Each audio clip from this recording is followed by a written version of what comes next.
मैं डॉक्टर दिशा दिनेश, इस्माइल नेशनल महिला PG college के चित्रकला विभाग से। आज हम बात करेंगे अजंता की गुफाओं की।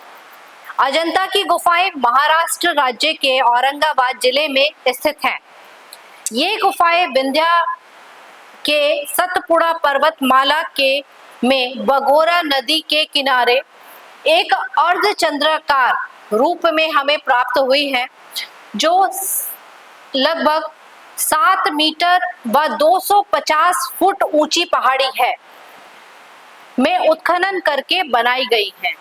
1824 जेम्स ई एलेक्जेंडर ने इन गुफाओं का आंखों देखा विवरण तैयार किया, जिसे इन्होंने 1829 में रॉयल एशियाटिक सोसाइटी में प्रदर्शित किया। अजंता गुफाओं की संख्या वर्तमान में 30 है। ये गुफाएं पूर्व से पश्चिम की ओर निर्मित की गई हैं। यद्यपि अजंता गुफाओं के विषयों में सर्वप्रथम 1819 में कुछ ब्रिटिश सैनिकों को इनका पता चला, किंतु प्रामाणिक रूप से 1824 में जेम्स ई एलेक्जेंडर द्वारा इनका विवरण प्रकाशित किया गया। सन 1844 में ईस्ट इंडिया कंपनी के निवेदन पर ब्रिटिश सरकार मेजर रॉबर्ट गिल को अजंता की चित्र अनुकृतियां बनाने के लिए भारत भेजा गया। इन्होंने लगभग 30 से अधिक चित्रों की अनुकृतियां बनाई, जिन्हें इन्होंने इंग्लैंड भेज दिया। वह इन अनुकृतियों की प्रदर्शनी इंग्लैंड के क्रिस्टल पैलेस में लगाई गई, किंतु प्रदर्शनी में आग लग जाने के कारण अधिकांश कृतियां जो चित्र बनाए गए थे वो जलकर नष्ट हो गए।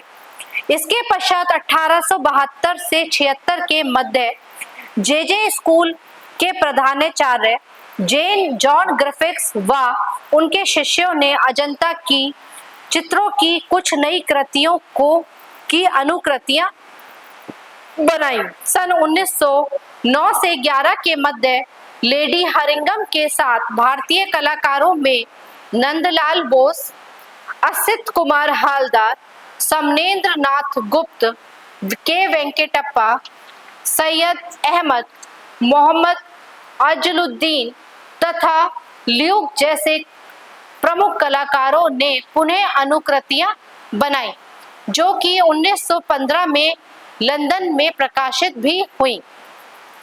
1954 में यूनेस्को द्वारा न्यूयॉर्क से अजंता के रंगीन चित्रों का एक संग्रह मीन्स पेंटिंग्स अजंता के नाम से प्रकाशित कराया गया। अजंता में जो चित्रण विधि प्रयोग की गई है उसके बारे में हम बात करते हैं। अजंता चित्रों के लिए सर्वप्रथम प्लास्टर की परत, जो कि चूना, खड़िया और गोबर का बारीक गारा आपस में मिलाकर एक गुफा की जो खुरदरी दीवार है उस पर लेप दिया जाता था। यह प्लास्टर की परत लगभग 1 इंच मोटी होती थी। इसके सूखने के पश्चात इस पर सफेदी की एक पतली परत लगाई जाती थी। इसमें सूखने के पश्चात इस पर चित्रण होता था। ये चित्रों में टेम्परा माध्यम से रंग भरे जाते थे। एक जो इसका एक हेडलाइन हम कहेंगे, इसमें जो प्रमुख एक लाइन है वो आप इसको नोट कर लीजिए। अजंता के चित्रण के लिए सूखे प्लास्टर, जो भित्तियां थी, भित्तियों को निर्माण करने के लिए सूखे प्लास्टर का प्रयोग हुआ है, जिसे फ्रेस्को सेको तकनीक भी कहा जाता है। इस प्रकार का प्रश्न आपके प्रतियोगी परीक्षाओं में भी आता है कि फ्रेस्को सेको पद्धति का प्रयोग कहाँ हुआ है। तो मान लो उन्होंने ऑप्शन दे दिया अजंता, बाग गुफाएं, मतलब 3-4 गुफाओं के नाम दे दिए, तो सबसे पहले पूछा जाएगा कि फ्रेस्को सेको तकनीक का प्रयोग कहाँ हुआ है, या क्वेश्चन आ सकता है कि अजंता में किस तकनीक द्वारा चित्रों को बनाया गया है। तो तकनीक है फ्रेस्को सेको, जो कि पहले एक सूखी हुई जो खुरदरी भित्ति होती है उस पर प्लास्टर का लेप लगाकर एक विशेष तकनीक से बेस बनाया जाता है, जिसकी जो मोटाई है वो है 1 इंच। फिर उस पे व्हाइट बेस लगाकर फिर चित्र बनाया जाता है, जो हम पूर्व में बता चुके हैं। अब आता है गुफाओं का गणना क्रम एवं चित्र। वर्तमान में जो हमें गुफाएं प्राप्त हुई हैं वो उनकी संख्या है कुल 30, जो कि पूर्व से पश्चिम की ओर बनाई गई है। यहाँ पर जो गुफा है संख्या 9, 10, 19, 26, 29, ये 5 गुफाएं ऐसी हैं जिनमें चैत्य से संबंधित चित्र हैं। अन्य सभी गुफाएं विहार गुफाएं हैं। अब बात करते हैं चैत्य और विहार में क्या अंतर है। चैत्य गुफाएं जिनका प्रयोग बौद्ध भिक्षु अपने निवास हेतु किया करते थे। चैत्य गुफाएं पूजा गृह होते थे एवं विहार गुफाओं का बौद्ध भिक्षु निवास हेतु प्रयोग करते थे। चैत्य गुफाएं मतलब पूछा जा सकता है ये प्रश्न भी, चैत्य गुफाओं का प्रयोग किस लिए होता था, और जो विहार गुफाएं, विहार मतलब रहने के लिए और चैत्य मीन्स पूजा अर्चना करने के लिए। वर्तमान में समय में चित्रों के दर्शन मात्र 6 गुफाओं में है। गुफा संख्या 1, गुफा संख्या 9, गुफा संख्या 10, गुफा संख्या 16, गुफा संख्या 17 एवं 2 में ही इस प्रकार के चित्र हमें इस समय मिले हैं जो अभी हैं। अजंता गुफाओं का रचना काल। अजंता की ये गुफाएं लगभग 5 राजवंशों आंध्र सात, वाहन वंश, चालुक्य वंश, वाकाटक वंश, कुषाण वंश, गुप्त वंश के अंतर्गत बनी हुई वो यह चित्रित हुई है। निर्माण की दृष्टि से देखा जाए तो ये गुफाएं ऊपर से नीचे की ओर धीरे धीरे उत्खनित होती हुई बनाई गई हैं, जिनमें सर्वप्रथम ग्वाश, इसके बाद छतें, खंबे, भित्तियां व अंत में मुख्य द्वार का निर्माण होता है। विद्वानों का यह मानना है कि इन गुफाओं को मौर्यकालीन काष्ठ भवन निर्माण कला के आधार पर बनाया गया होगा। अजंता के भित्ति चित्रों का कालक्रम।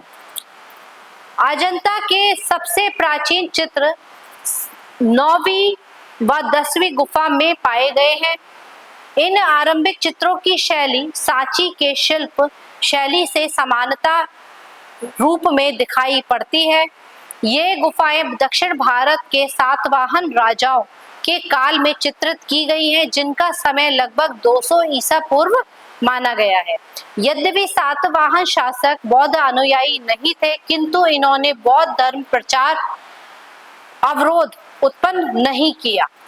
इसके बाद यहाँ अधिकांश चित्र चालुक्य शासकों तथा वाकाटक शासकों के समय में भी बनाए गए हैं। अजंता की गुफाओं के निर्माण में वाकाटक राजाओं का सर्वाधिक योगदान माना जाता है, जबकि अजंता गुफाओं के चित्रों का निर्माण में सर्वाधिक योगदान गुप्त वंश का भी रहा है। विद्वानों के अनुसार अजंता का सर्वश्रेष्ठ कार्य गुप्त काल में माना जाता है। गुफाओं का कालक्रम। गुफा संख्या 9 तथा 10 200 ईसा पूर्व से 300 ईसा पूर्व। गुफा संख्या 8 व 10 के स्तंभ 300 ईसा पूर्व से 500 ईसा पूर्व तक। गुफा संख्या 16 व 17 350 से 500 ईसा पूर्व तक। इसी समय गुफा संख्या 4, गुफा संख्या 6, गुफा संख्या 11, गुफा संख्या 15 भी चित्रित की गई है, किंतु इनमें चित्र शेष नहीं है। गुफा संख्या 1 एवं गुफा संख्या 2 में 500 ईसा पूर्व से 628 ईसा पूर्व के मध्य के चित्र प्राप्त हुए हैं। अजंता भित्ति चित्रों के रंग।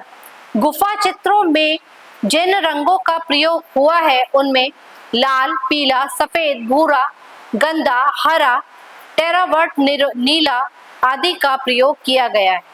इसके अतिरिक्त पत्थर पर फारस से आयात किया जाता था।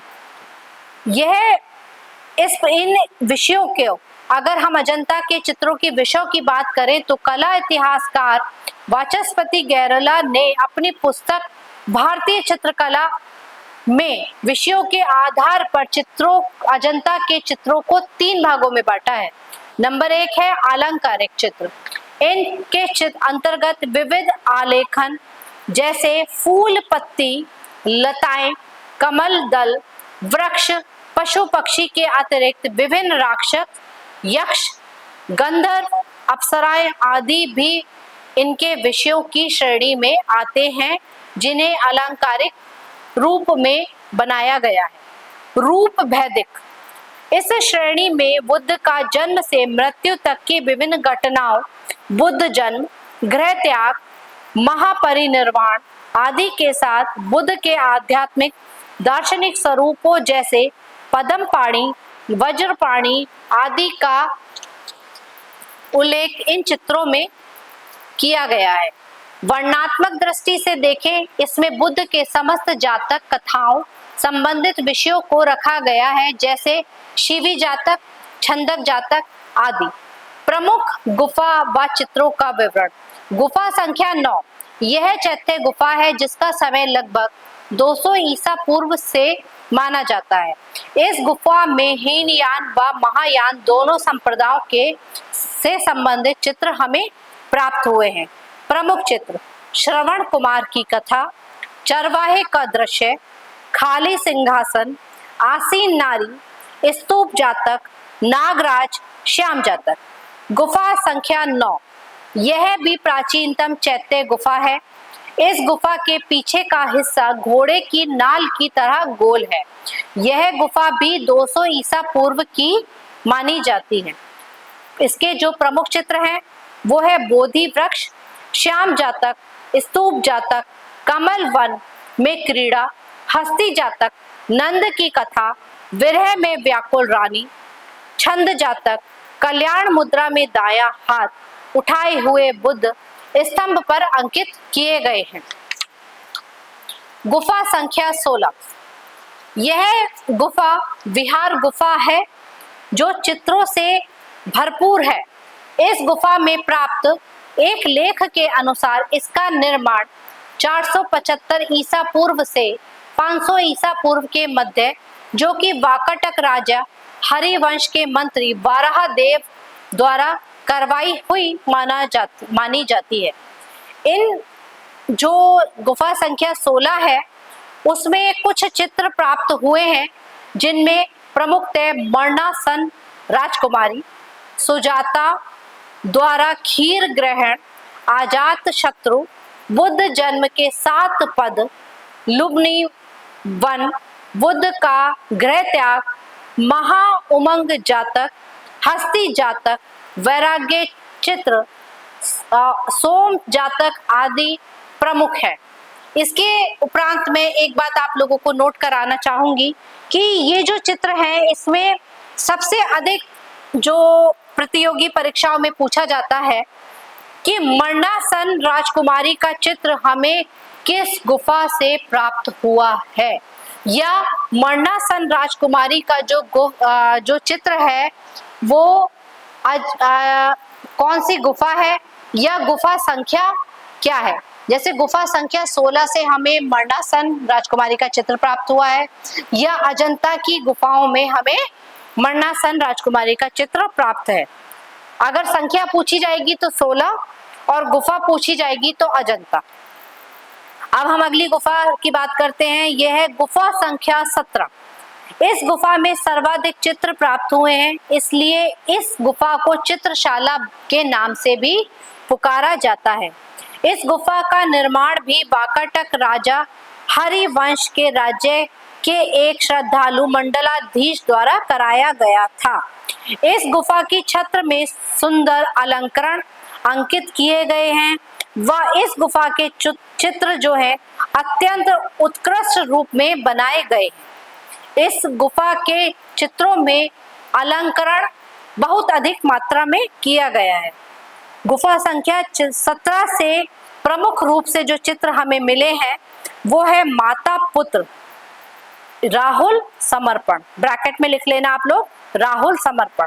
अप्सरा, उड़ती हुई अप्सराएं, नलगिरी की कथा, हंसों की घबराहट, महाकपि का त्याग, संसार चक्र एवं भाव चक्र, बुद्ध के कपिल वस्तु लौटने का दृश्य, छंदक जातक, हस्ती जातक, शिवी जातक, धर्म जातक और श्याम जातक, मात्र पोषक जातक, श्रृंगार करती हुई राजकुमारी, राक्षसनियों का रूप जाल आदि। अब हम इससे प्रमुख रूप से बात करते हैं कि इसमें से कौन से ज्यादा हमसे पूछे जाते हैं। माता पुत्र का चित्र अजंता की कौन सी गुफा से प्राप्त हुआ है? आगे लिख लीजिए, गुफा संख्या 17। उड़ती हुई अप्सराएं अजंता की कौन सी गुफा से हमें प्राप्त हुई हैं? गुफा संख्या 17। इसके अतिरिक्त जो इसमें सबसे ज्यादा पूछा जाता है यह है कपिल वस्तु। कपिल वस्तु जो बुद्ध का एक, जब कपिल वस्तु से लौट के आए हैं उस दृश्य का अंकन भी हमें गुफा संख्या 17 से प्राप्त हुआ है। ये कुछ ऐसे टॉपिक हैं जो कई बार हमें प्रतियोगी परीक्षाओं में पूछे जाते हैं। अब अगली गुफा की बात करें तो गुफा संख्या 1। इस गुफा में बोधिसत्वों के कई चित्र प्राप्त हुए हैं जिनमें पद्म पाणि बोधिसत्व का चित्र प्रभावशाली है। इस चित्र का संयोजन में केंद्रीयता का नियम का पालन किया गया है। फिर वही बात आ जाती है कि पद्म पाणि बोधिसत्व का चित्र अजंता की कौन सी गुफा से हमें प्राप्त हुआ है? शॉर्ट क्वेश्चन में पूछा जाता है। गुफा संख्या 1। अवलोकितेश्वर का चित्र हमें कहां से प्राप्त हुआ है?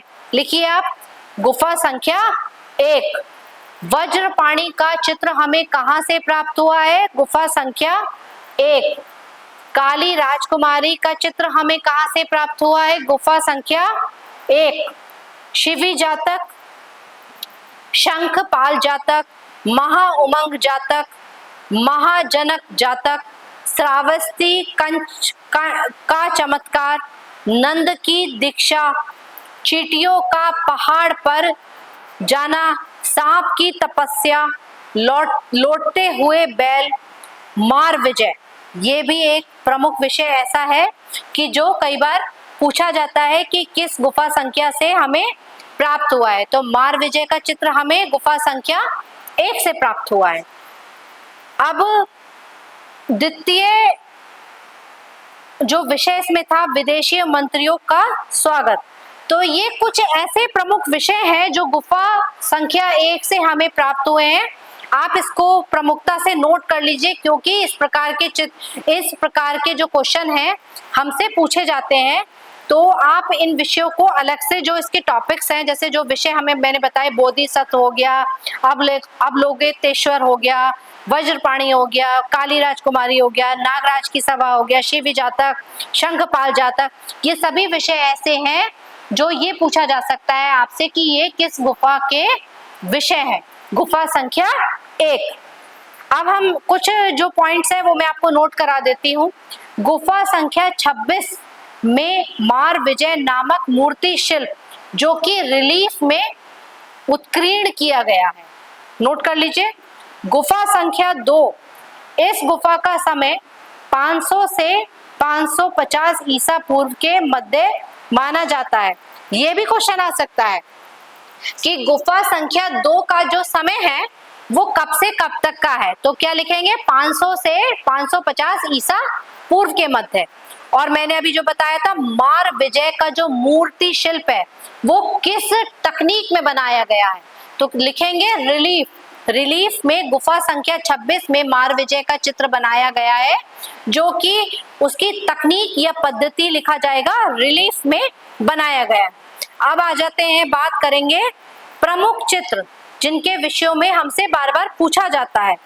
दया याचना, अगला है सर्वनाश, उसके बाद आएगा माया देवी का स्वप्न, महारानी का पितृव्रत गमन, झूला झूलती हुई राजकुमारी, बुद्ध जन, इंद्र की कथा, सहस्त्र बुद्ध, इंद्रलोक, महाहंस जातक, श्रावस्ती का चमत्कार, स्वर्ण मृग का उपदेश। ये कुछ ऐसे चित्र हैं जिन्हें प्रमुखता से पूछा जाता है।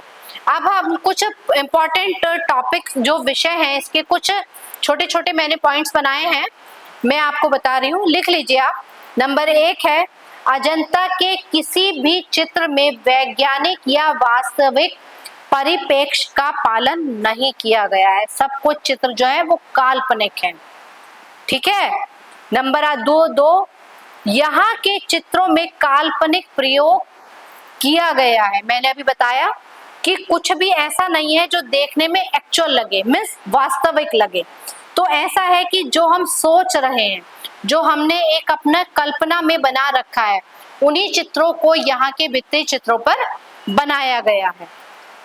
अगला लिखो लाइन, सबसे पहला लिख लिया ना कि अजंता के किसी भी चित्र में वैज्ञानिक या वास्तविक परिप्रेक्ष्य का पालन नहीं हुआ है। नंबर 2, यहाँ के चित्रों में काल्पनिक परिप्रेक्ष्य का प्रयोग की बहुत अधिकता है। नंबर 3, अजंता की चित्र शैली प्रकृतिवादी मानी जाती है। अगला लिखिए, लिख लिया, अजंता की चित्र शैली प्रकृतिवादी मानी जाती है। नंबर 4, अजंता के चित्रकार बौद्ध भिक्षु ही थे। नंबर 5, अजंता गुफाएं लगभग 480 मीटर के क्षेत्रफल में फैली हुई हैं। नंबर 5, अजंता की गुफा संख्या 10 के सामने एक सप्त कुंड है। ध्यान से लिखो कि अजंता की गुफा संख्या 10 के सामने एक सप्त कुंड भी बनाया गया है। इसी गुफा के प्रवेश द्वार में सबसे अधिक बड़ा है, मतलब एक मैंने 2 चीज है इसमें, गुफा संख्या 10 में 2 चीजें सबसे ज्यादा महत्वपूर्ण है। एक तो गुफा संख्या 10 के ठीक सामने एक सप्त कुंड है, और दूसरा इसका जो मेन एक नोट करने वाला पॉइंट है कि इस गुफा का जो गुफा संख्या 10 है आपकी, उसका प्रवेश द्वार सबसे बड़ा है और गुफाओं की अपेक्षा, क्योंकि गुफाएं इसमें 30 है, तो 30 गुफा में एक जो गुफा संख्या 10 है उसकी गुफा का जो द्वार है वो सबसे अधिक बड़ा है। ये नोट कर लीजिए, पूछा जा सकता है कि अजंता की कौन सी गुफा ऐसी है जिसका प्रवेश द्वार सबसे अधिक बड़ा है, तो लिखेंगे गुफा संख्या 10। या कौन सी गुफा ऐसी है जिसके ठीक सामने सप्तकुंड है, गुफा संख्या 10। अगले लिखिए, अजंता की गुफा संख्या 1 में एक जो है वो सबसे बड़ी गुफा है। इसका निर्माण सबसे बाद में हुआ है। 1953 में भारतीय पुरातत्व विभाग ने अजंता का संरक्षण अपने हाथों में ले लिया था।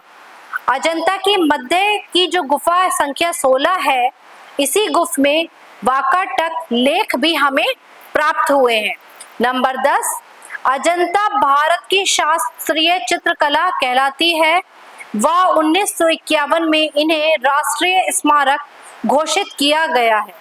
नंबर 11, अजंता के संदर्भ में एक ब्रिटिश ग्लैडस्टोन सालमन ने कहा था कि कहीं भी नारी को इतनी श्रद्धा व सहानुभूति नहीं प्राप्त है जितना कि अजंता में दिखाई पड़ती है। अगला है, अजंता के चित्रों में गेरू में लाल रंग का सर्वाधिक प्रयोग किया गया है एवं अजंता के आलेखनों में मयूर की आकृतियां भी नहीं दिखाई पड़ती। इस बात को नोट कर लीजिए कि मयूर की आकृति इसमें कहीं भी नहीं है। अगला है, अजंता गुफाओं को सर्वप्रथम देखने का दावा फाहियान ने भी किया है व उसके पश्चात इवन सांग द्वारा भी इन गुफाओं को देखे जाने का विवरण मिलता है। अगली बात है फाहियान। फाहियान 1998 से 1999 ईसा पूर्व में चंद्रगुप्त विक्रमादित्य के समय तथा हुएंग सांग 329 ईसा पूर्व में हर्षवर्धन के काल में भारत आया था। अब हम बात करेंगे कुछ बौद्ध धर्म से संबंधित महत्वपूर्ण विषय। बुद्ध का जन्म। सिद्धार्थ, ब्रैकेट में लिख लीजिए सिद्धार्थ, बुद्ध को सिद्धार्थ जो उनका नाम था, 563 ईसा पूर्व में व मृत्यु 483 ईसा पूर्व में मानी जाती है। नंबर 2, बुद्ध को विष्णु का 9वां अवतार भी माना गया है। बौद्ध धर्म के संस्थापक गौतम बुद्ध कपिलवस्तु के लुम्बिनी नामक स्थान पर जन्मे थे। अगला है, लुम्बिनी वर्तमान में नेपाल में स्थित है। इनके पिता का नाम शुद्धोधन व माता का नाम माया देवी था। बुद्ध के बचपन का नाम सिद्धार्थ था एवं ये शाक्य कुल से संबंधित थे। इनकी पत्नी का नाम यशोदा व पुत्र का नाम राहुल था। सांसारिक समस्याओं से व्यथित होकर सिद्धार्थ ने 29 वर्ष की अवस्था में गृह त्याग किया, जिसके बाद इन्होंने वैशाली नगर के एक जो दर्शन की शिक्षा देते थे व्यक्ति से प्रथम गुरु के रूप में शिक्षा प्राप्त की। सिद्धार्थ ने 35 वर्ष की आयु में फल्गु नदी के किनारे पीपल वृक्ष के नीचे गया नामक स्थान पर तपस्या करते हुए ज्ञान की प्राप्ति की, जिस कारण वह स्थान बोध गया कहलाया, जो कि वर्तमान में बिहार में अवस्थित है। बुद्ध ने अपना प्रथम उपदेश सार नदी में दिया तथा इसके उपदेश पाली भाषा में हमें प्राप्त हुए हैं। इन्होंने उपदेश वैशाली, कौशल व कौशाम्बी आदि राज्यों में भी दिए। नंबर 10, बुद्ध ने सर्वाधिक उपदेश कौशल देश की राजधानी श्रावस्ती में दिए हैं। नंबर 11, बुद्ध की मृत्यु यानी महापरिनिर्वाण, मृत्यु को क्या जाता है महापरिनिर्वाण, और 483 ईसा पूर्व में उत्तर प्रदेश स्थित कुशीनगर देवरिया में हुई थी। बुद्ध के जीवन से संबंधित प्रमुख घटनाएं व उनके प्रतीक नोट कर लीजिए। घटना, प्रतीक चिन्ह, जैसे हमें जो नोट करने मतलब कुछ विषय ऐसे हैं जो हमसे पूछा जा सकते हैं, जैसे उनके साथ जो घटना हुई, उनका जन्म, उनका गृह त्याग का जो वर्ष था वो क्या था, उन्होंने ज्ञान प्राप्ति किस वर्ष में की, उनका निर्वाण मीन्स उनकी महापरिनिर्वाण मीन्स मृत्यु, धर्म चक्र परिवर्तन, प्रतीक चिन्ह, ये सब कुछ विषय ऐसे थे जो हमें जो हमारी प्रतियोगी परीक्षाएं हैं उनमें पूछे जा सकते हैं। बस आज हम इसी विषय पर आज अपने विषय को समाप्त करते हैं। आप सभी का बहुत बहुत धन्यवाद।